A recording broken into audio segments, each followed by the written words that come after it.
समाज के सबसे निचले पायदान पर जो व्यक्ति है उसका भला कैसे हो, वो कैसे अपलिफ्ट हो, यह सोच हमारे हुक्मरानों को थी और इसीलिए शायद हमारे संविधान में 73वां संशोधन कर एक शब्द जोड़ा गया जिसका नाम था पंचायती राज। या जहाँ काम होता है वहीं कमाई होती है, क्योंकि गांव है, घर है, अनडेवलप्ड इलाका है तो काम है, कमाई का ज़रिया भी है। यह सोचकर 73वां संशोधन किया गया और संविधान में शब्द जोड़ा गया पंचायती राज। मुझे नहीं पता सच्चाई क्या है, मगर आज की हकीकत क्या है ये आपको भी पता है और मुझे भी पता है। नमस्कार, मेरा नाम जितेंद्र है और मैं आरटीआई एक्टिविस्ट हूँ और आज मैं आपको बताना चाहता हूँ कि कैसे आप अपने पंचायती राज में जो आपके यहाँ जो मुखिया है, सरपंच हैं, वार्ड मेंबर है, पंचायत सचिव है और अन्य जो संवैधानिक पद पे हैं वो कैसे घोटाला कर रहे हैं और कैसे आप उनका पर्दाफाश कर सकते हैं मात्र एक कागज़, कलम और थोड़ी सी जानकारी और आपका संवैधानिक हथियार आम आदमी का अधिकार, सूचना का अधिकार।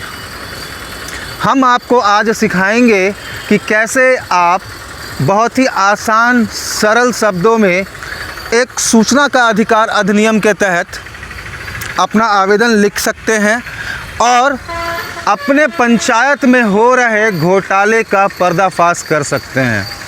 दोस्तों, मैंने हमेशा से आपको ये बात कही है कि सरकार के पास अपना एक भी पैसा नहीं है।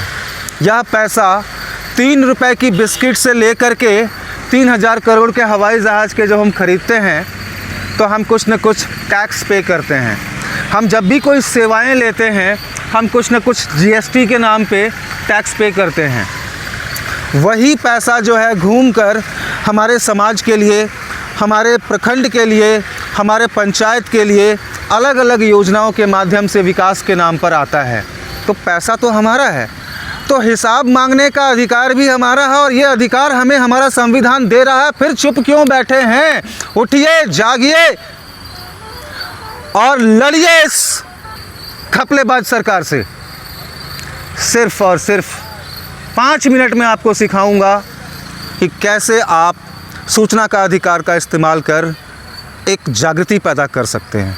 यदि आपने सिस्टम नहीं सही किया, आपके बैंक में करोड़, 2 करोड़, 5 करोड़ रुपए हो सकते हैं, अपने बच्चों के लिए आप छोड़ के जा सकते हो, लेकिन ये सिस्टम करप्टेड है ना, नहीं बचेगा आपके पास पैसा। मगर यदि आपने उस सिस्टम को सही कर दिया, कोशिश भी की आपने उस सिस्टम को करने की ना, आप आगाज़ तो कीजिए, देखिए आपका साथ देने वाले कितने लोग होते हैं। फटाफट चलते हैं स्क्रीन की तरफ। मैं आपसे सिर्फ इतनी गुजारिश करूंगा कि यदि आपको मेरे शब्दों में ज़रा सा भी दम लगता है, यदि आपको मेरी वीडियो अच्छी लग रही है तो आप मेरे चैनल को सब्सक्राइब कर लीजिए, मेरे इस वीडियो को लाइक कीजिए।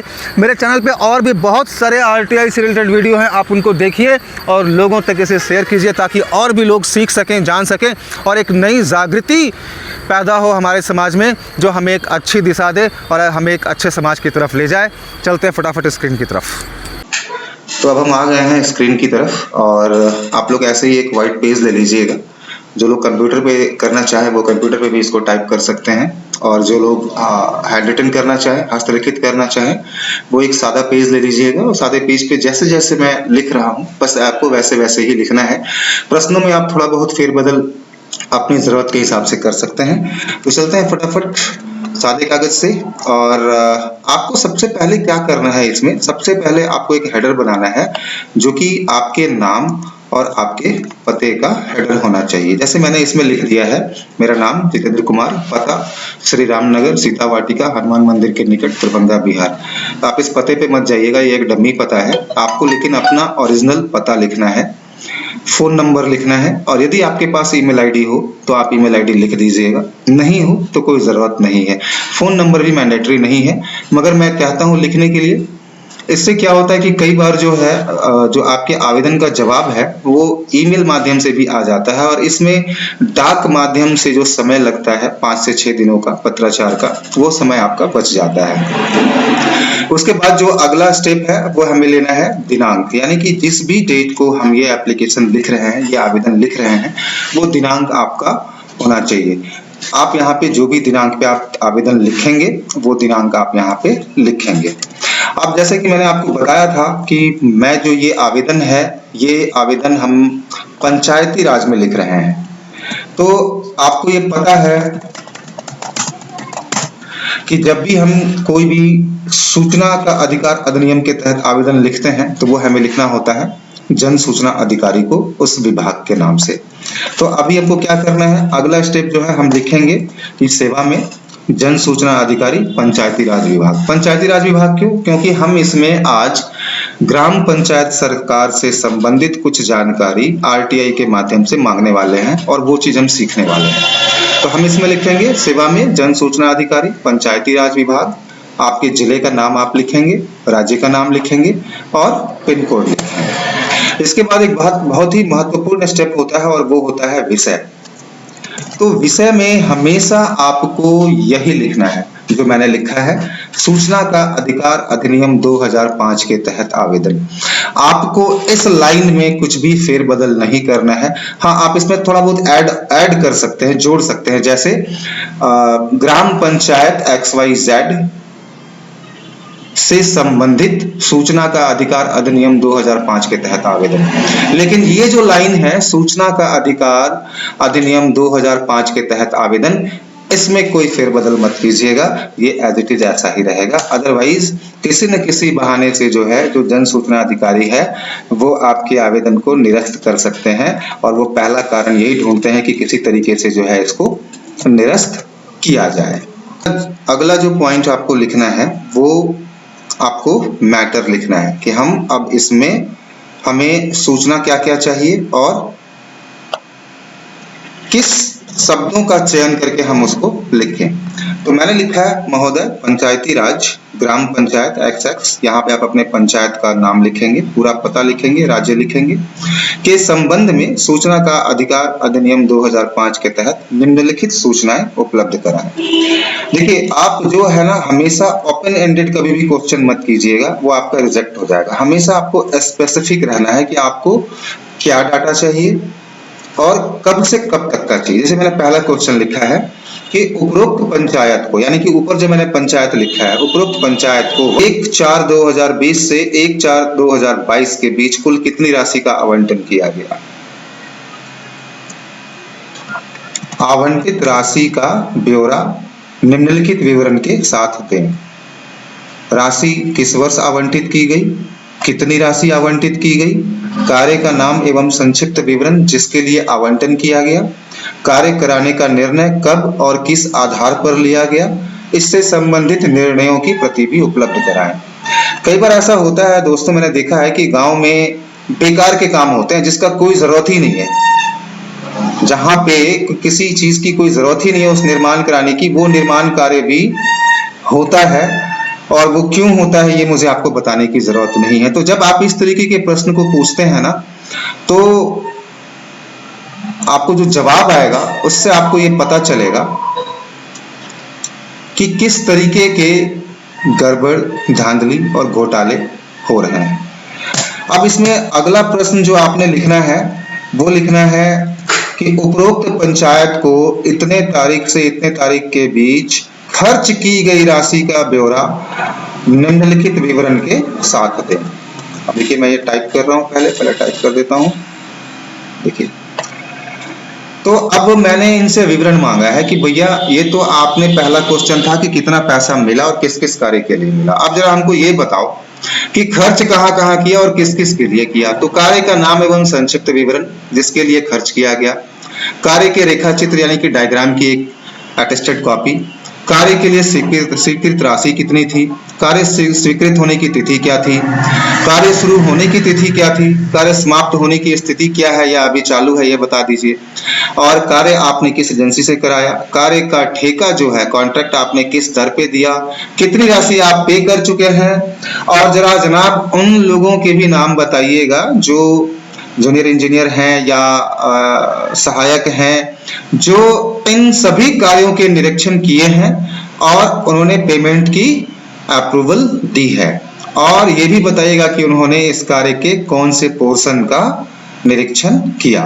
तो जब आप ये इस तरीके के क्वेश्चन लिखते हैं तो एक तो आप पर्दाफाश करने की कोशिश करते हैं किसी भी पंचायत सरकार में किसी भी घपले का, और यदि आप ऐसा करते हैं तो ये भी होता है कि आने वाले समय में जो हमारे प्रतिनिधि होते हैं, जनप्रतिनिधि, वो ऐसा करने से डरते भी हैं और वो सही काम करने की कोशिश करते हैं। तो हमारा मकसद, आरटीआई का मकसद सिर्फ और सिर्फ जो है एक अच्छी चीज है जो हम जानकारी निकाल करके गलत चीजों का और सही चीजों का दोनों का उद्भेदन करें। हो सकता है कि जब आप ये आरटीआई डालें तो आपको अच्छी चीजें भी मिले, तो हमें उसको भी प्रमोट करना चाहिए। अब आगे जो है आपको पता है कि सूचना का अधिकार अधिनियम में एक फीस लगता है और उस फीस के बारे में हम लिखेंगे कि मैं आवेदन शुल्क के रूप में 10 रुपया पोस्टल ऑर्डर के माध्यम से जमा करा रहा हूं जो इस आवेदन के साथ संलग्न है। और आपको क्या करना है, उस पोस्टल ऑर्डर की जो है नंबर जो है वो यहाँ पे जहाँ पे मैंने XX लिखा है आपको ये मेंशन कर देना है। मगर ये जो है ये सिर्फ उन लोगों के ऊपर लागू होता है जब आवेदक जो है वो एबव पॉवर्टी लाइन फैमिली से बिलोंग करता है। यदि आवेदन करने वाला व्यक्ति बीपीएल से बिलोंग करता है, बिलो पॉवर्टी लाइन से, यानी कि गरीबी रेखा के नीचे का जो परिवार है उस परिवार से बिलोंग करता है, तो ये फीस भी आपको देने की जरूरत नहीं है। आपको सिर्फ लिखना क्या है कि आवेदक बीपीएल कार्डधारी है और इसीलिए सभी देय शुल्क से मुक्त है। ये मैंने लिखा है यहाँ पे, आपको ऐसे ही लिखना है। और उसके बाद बीपीएल कार्ड संख्या जो है वो आपको मेंशन करना है और बीपीएल कार्ड की एक फोटोकॉपी जो है इस एप्लीकेशन के साथ अटैच कर देना है। तो जैसे मान लेते हैं मैं बीपीएल फैमिली से बिलोंग नहीं करता हूं, तो मैं ये चीज नहीं लिखूंगा। मैं लिखूंगा कि मैं आवेदन शुल्क के रूप में 10 रुपए का पोस्टल ऑर्डर जमा करा रहा हूं और जो इस आवेदन के साथ संलग्न है, पोस्टल ऑर्डर का नंबर हम डाल देंगे। इसके बाद कुछ जो इंपॉर्टेंट पॉइंट्स हैं वो मेरे विचार से लिखना चाहिए। इससे क्या होता है कि आपके आवेदन को बल मिलता है।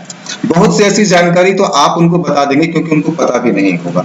अब जैसे पहली चीज, जब आप अपने आवेदन के साथ ये लिख देते हैं कि यदि मांगी गई सूचना आपके विभाग कार्यालय से संबंधित नहीं है तो सूचना का अधिकार अधिनियम 2005 की धारा 6 उपधारा 3 का संज्ञान लेते हुए मेरे आवेदन को संबंधित लोक सूचना अधिकारी को 5 दिनों के समयावधि के अंतर्गत हस्तांतरित करें। यानी कि सबसे पहली चीज तो यह है कि यदि आपने गलती से गलत जन सूचना अधिकारी को भी आवेदन लिख दिया तो आपको घबराने की जरूरत नहीं है, आप बिल्कुल सेफ जोन में हैं। ये उनकी जिम्मेदारी है धारा 6 उपधारा 3 के तहत कि वो सही जन सूचना अधिकारी तक आपके आवेदन को पहुंचा दें और उस ट्रांसफर की एक कॉपी आपको भी भेजें, आपको भी सूचित करें कि आपके आवेदन को सही जन सूचना अधिकारी तक भेज दिया गया है।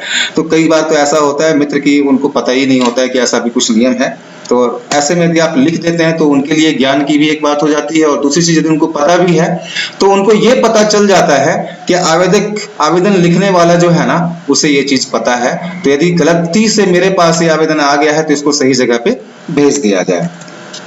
अब जो दूसरा पॉइंट हमने लिखना है वो लिखना है कि सूचना का अधिकार अधिनियम 2005 की जो धारा 7 उपधारा 8 और उसकी उपधारा 3 है और धारा 7 उसकी उपधारा 3 और क्लॉज 2 है, उसके अनुसार सूचना उपलब्ध कराते समय आप मुझे प्रथम अपीलीय अधिकारी का पद, नाम व पता अवश्य बताएं। ये क्यों और ये क्या होता है?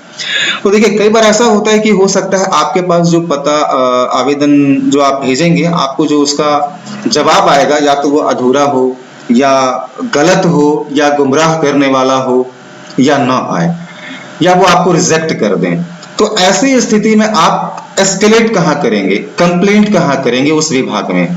तो ये जो सूचना का अधिकार अधिनियम 2005 की जो धाराएं बनाई गई हैं, जो मैंने लिखा है यहाँ पे, उसके तहत आप उनको ये याद दिला दीजिए कि भाई साहब आप जब भी जवाब लिखिएगा तो अपीलीय पदाधिकारी का नाम पता जरूर लिख दीजिएगा उसके पद के साथ, ताकि यदि मुझे आपका जवाब पसंद नहीं आया तो मैं उनको कंप्लेंट कर सकूं। तो यहाँ पे एक और फायदा है दोस्त, जब आप ये लिख देते हो और उनको पता चलता है कि आपको ये भी पता है, तो कोशिश करते हैं कि आपको जवाब भी सही दें, क्योंकि जो सबसे बड़ा हथियार है आज के डेट में वो है जागरूकता। और यदि आप ये बता रहे हो उनको कि आप जागरूक हो, तो आपको वो गलत जवाब देंगे नहीं। तीसरा पॉइंट आपको क्या लिखना है कि भाई आरटीआई एक्ट 2005 की जो सेक्शन 7 है, सब सेक्शन 9 है, उसके तहत मैं आपसे अनुरोध करता हूं कि आपसे जिस रूप में मैं सूचना मांग रहा हूं आप उसी रूप में दें। अब रूप का क्या मतलब है? सूचना बहुत तरीके से हो सकता है, hard copy, soft copy, disk, email. तो आप यदि उनसे बाय लेटर मांग रहे हैं तो आप उनसे बाय लेटर ही मांग रहे हैं। आप उनसे ईमेल के जरिए मांग रहे हैं तो ईमेल के जरिए उनको देना होगा। आप यदि फ्लॉपी में मांग रहे हैं, डिस्क में मांग रहे हैं, तो उनको फ्लॉपी और डिस्क में देना होगा। उसके जो चार्जेस हैं आप उनको पे करना होगा, मगर they are bound to do this under section 7 sub section 9। ऐसा नहीं कि आपने उनसे हार्ड कॉपी मांगा और वो आपको मेल कर दें, ठीक है। अब जो अगला पॉइंट है वो हमें लिखना है कि मैं आपसे अनुरोध करता हूं पीआईओ साहब, या पीआईओ यानी कि पब्लिक इंफॉर्मेशन ऑफिसर साहब, कि भाई साहब आपको जो है सेक्शन 7 सब सेक्शन 1 के तहत ये जानकारी 30 दिनों के भीतर प्रदान करना है।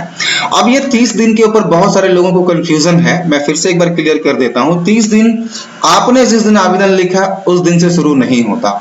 30 दिन का समय सीमा जो है, जिस दिन यह चिट्ठी आवेदन जो है उनको मिलता है, पहुंचता है डाक माध्यम में, कई बार 2 दिन, 3 दिन, 4 दिन, 5 दिन, 8 दिन लग जाते हैं, तो उस दिन से यह 30 दिन शुरू होता है।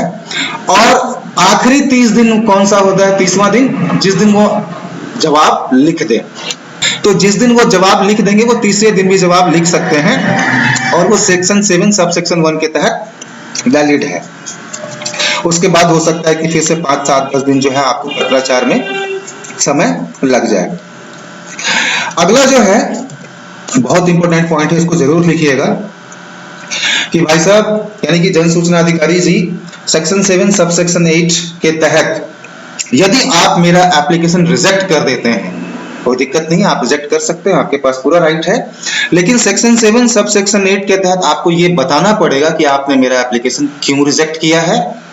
आपको उसकी डिटेल्ड एक्सप्लेनेशन देनी होगी, और साथ में आपको यह भी बताना होगा कि आरटीआई एक्ट 2005 यानी कि सूचना का अधिकार अधिनियम 2005 की कौन सी धारा के तहत आपने मेरा आवेदन रिजेक्ट किया है। एक बहुत इंपॉर्टेंट पॉइंट है, क्योंकि कई बार लोग जो है ना रिजेक्ट कर देते हैं। अब मैं आपको एक एग्जांपल देता हूं। मैंने अभी एक संख्या मांगा था, नंबर्स मांगे थे ministry of information and technology से। मैं वो आरटीआई भी आप लोगों के साथ शेयर करूंगा। उसमें मैंने किसी भी तरीके की किसी का नाम, पता, ईमेल आईडी, मोबाइल नंबर नहीं मांगा था, और उन्होंने मुझे जवाब क्या दिया पता है कि section 8 sub section 1 sub section जे के तहत आप मुझसे गोपनीय डाटा मांग रहे हैं और इसलिए ये आपको नहीं दिया जा सकता, and they rejected my application. मैंने उसका जवाब पता है कैसे दिया? किसी अपील की जरूरत नहीं है, आप सीधा सेक्शन 18 सब सेक्शन 1 का इस्तेमाल कीजिए और सीधा आयोग में आप शिकायत कीजिए। और मैंने भी वही किया, और आयोग ने मेरी बात को सुनी, और उसके बाद मुझे उन्होंने वही डाटा फिर से भेजा। तो चूंकि मैं वहां पे स्ट्रांग था, मैंने उनको बताया कि ये स्टैटिस्टिक्स है, ये संख्या है, यहाँ पे मैं किसी भी तरीके की गोपनीय डाटा नहीं मांग रहा, मैं जीत गया। तो ये चीजें आपको जानना बहुत जरूरी है। अवेयरनेस जो है, जागरूकता जो है, एक बहुत बड़ा हथियार है, और उसके ऊपर आम आदमी का अधिकार, सूचना का अधिकार जो है, ये भी एक बहुत बड़ा हथियार है। अगले पॉइंट पर चलते हैं। अगला पॉइंट जो है, जो मैंने अभी आपको डिस्कस किया section 8 sub section 1 sub section जे के तहत, कि भैया ऐसी कोई भी सूचना जिसे हम संसद में या विधानमंडल में डिस्कस कर सकते हैं, आप मुझे ऐसी सूचना से वंचित नहीं रख सकते। यानी कि कोई भी ऐसी सूचना जो देश की सेक्रेसी, गोपनीयता, अखंडता, या कोई ऐसा फॉरेन आपका कुछ लेन देन चल रहा है जो हम संसद में डिस्कस नहीं कर सकते, जो हम विधानमंडल में डिस्कस नहीं कर सकते, आप मुझे वो चीज नहीं दे सकते। ये मैं मानता हूं। लेकिन ऐसी कोई भी सूचना जिसको हम सांसद में जो हमारे सांसद महोदय संसद में डिस्कस कर सकते हैं, विधानमंडल में डिस्कस हो सकता है, ऐसी किसी भी तरीके की सूचना से आप मुझे वंचित नहीं रख सकते। ये section 8 sub section 1 sub section जे के तहत जो है मेरा अधिकार है। ये आप जवाब लिखते समय ध्यान रखिएगा। तो ऐसी चीजें जब आप उनको बताते हो और आप अपने आवेदन में ही ये चीजें लिख देते हो ना, तो आपके आवेदन को एक बल मिलता है, जवाब आना सुनिश्चित हो जाता है, जल्दी आना सुनिश्चित हो जाता है। ऐसा तो नहीं है कि आएगा ही आएगा, इसकी तो कोई गारंटी नहीं है, मगर हाँ आपके आवेदन को बल जरूर मिलता है। खैर, अगला जो पॉइंट हमने लिखना है वो आप इसमें लिख दीजिएगा कि भाई सूचना का अधिकार अधिनियम 2005 की धारा 7 उपधारा 2 के अनुसार यदि 30 दिन के अंदर आपने मुझे जवाब नहीं लिखा तो ये मान लूंगा मैं कि आपने मेरे आवेदन को अस्वीकार कर दिया है और मैं फिर अपनी अगली कार्रवाई में लग जाऊंगा। बिल्कुल स्ट्रेट फॉरवर्ड आप ये जरूर लिखिएगा ताकि उनको ये पता चल जाए कि उनके पास जो डेडलाइन है वो सिर्फ और सिर्फ 30 दिन का है। और सबसे इंपॉर्टेंट पॉइंट जो आपको लिखना है यहाँ पे वो ये कि सूचना का अधिकार अधिनियम 2005 की धारा 6 उपधारा 2 के अनुसार या आप मुझसे यानी कि आवेदक से यह नहीं पूछ सकते कि आपको ये सूचना क्यों चाहिए। हाँ, आप ये पूछ सकते हैं कि सर आपका पता इनकम्प्लीट है या आपका कोई ईमेल आईडी है क्या, मैं आपको ईमेल से भेज देता हूं, या कुछ क्वेश्चन समझ में ना आए तो आप क्वेश्चंस के बारे में पूछ सकते हैं, मगर आप ये नहीं पूछ सकते कि मुझे ये सूचना क्यों चाहिए, मैं आपको नहीं बताऊंगा। और ये इसका अधिकार मुझे सूचना का अधिकार अधिनियम 2005 की धारा 6 और उपधारा 2 के तहत मिलता है। वैसे तो दोस्तों कहने को तो पूरा का पूरा आरटीआई एक्ट ही है, लेकिन फिलहाल ये 8 पॉइंट्स हैं जो बहुत ही चुन करके मैंने निकाले हैं, जो आपके आवेदन को बल देगा और इसको एक अच्छी दिशा में लेकर के जाएगा। और मैं उम्मीद भी करता हूं कि आपको जवाब भी निश्चित मिलेगा, मुझे भी जवाब मिल रहा है। और उसके बाद आपको एक घोषणा करना है कि मैं भारत का नागरिक हूं। ऐसा क्यों? क्योंकि आरटीआई एक्ट 2005 के तहत जो है ना, ये सूचना का अधिकार जो है सिर्फ और सिर्फ भारतीय नागरिक को है। तो आप लिखेंगे मैं घोषणा करता हूं कि मैं भारत का नागरिक हूं और मैं आपको विश्वास दिलाता हूं कि मैं किसी भी मामले में और किसी के तहत प्राप्त जानकारी का उपयोग, पास, साझा, प्रदर्शन या प्रसारित किसी भी व्यक्ति के साथ या किसी भी तरीके से नहीं करूंगा जो एकता के लिए हानिकारक हो और संप्रभुता या भारत के हित के खिलाफ हो। या आपको एक डिक्लेरेशन देना है और उसके बाद फिर आपको एक सिग्नेचर लिखना है। सादर धन्यवाद, भवदीय जितेंद्र कुमार। आप अपना पता लिखेंगे, फोन नंबर लिखेंगे, ईमेल आईडी यदि आपके पास है तो ईमेल आईडी लिखेंगे जैसा मैंने इसमें आपको लिखा है, यहाँ पे आपको दिख रहा होगा। तो आप ऐसा लिखेंगे और मैं उम्मीद करता हूं कि आपको निश्चित ही जो है आप बहुत कुछ सीखने को मिला होगा। यदि आपको वीडियो अच्छी लगी, यदि आपको ये एप्लीकेशन अच्छा लगा और यदि आपको ये ड्राफ्ट एप्लीकेशन चाहिए तो आप मुझे कमेंट करके बताइए, मैं आपको भेज दूंगा ये ड्राफ्ट एप्लीकेशन। मैं आपके हेल्प करने के लिए बैठा हूं। मैं चाहता हूं कि हर गांव हर घर में एक आरटीआई एक्टिविस्ट हो ताकि हमारी जनता के बीच जो कचरा है ना, उस कचरे को साफ किया जा सके, एक स्वच्छ समाज का निर्माण हो। आपको ये वीडियो अच्छी लगी तो आपसे रिक्वेस्ट है आप प्लीज इसको लाइक कर दीजिएगा, सब्सक्राइब कर दीजिएगा और जनहित में इस वीडियो को ज्यादा से ज्यादा शेयर कीजिएगा। मेरा नाम जितेंद्र है, मैं आरटीआई एक्टिविस्ट हूं और मैं आपके लिए वीडियो रिकॉर्ड कर रहा हूं दरभंगा बिहार से। धन्यवाद।